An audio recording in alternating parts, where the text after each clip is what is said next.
ইয়া আইয়ুহাল্লাযীনা আমানু কু আনফুসাকুম ওয়া আহলিকুম নার। আল্লাহ বলছে, হে ঈমানদারগণ, প্রত্যেকেই নিজেকে বাঁচাও জাহান্নামের আগুন থেকে এবং পরিবারের সদস্যদেরকে বাঁচাও জাহান্নামের আগুন থেকে। আলাদা করে বলছে আল্লাহ, নিজেকে বাঁচাও জাহান্নামের আগুন থেকে এবং পরিবারের সদস্যদেরকে বাঁচাও, স্ত্রী সন্তানকে জাহান্নামের আগুন থেকে। আলাদা করে বলার উদ্দেশ্য হলো, কখনো পরিস্থিতি এমন হইতে পারে যে তোমার হাজার চেষ্টার পরেও তোমার স্ত্রী তোমার সন্তান আল্লাহর পথে আর আসলো না।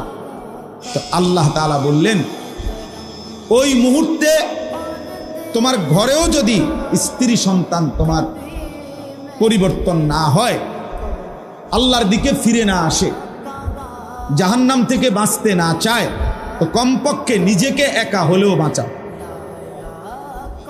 একাই তুমি বাঁচো, একাই নিজেকে বাঁচাও। তাইলে আল্লাহ তাআলা এই জন্য কথাটা আলাদা করে বলছেন।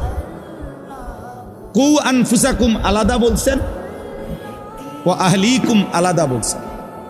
তোমার নিজেকে বাঁচাও, এরপরে বলছেন এবং তোমার পরিবারের সদস্যদেরকে বাঁচাও। এই জন্য ভাইয়া, এই পৃথিবীর কেউ যদি তোমার কথা না শুনে, এমনকি তোমার ঘর, তোমার পরিবার, তোমার স্ত্রী সন্তান, আল্লাহ তাআলা বলছে তবুও মোমেন নিজেকে বাঁচাও, একাও বাঁচাও, তবুও হাল ছাইরো না। তুমি একা হলেও আল্লাহর দ্বীনের উপরে থাকো।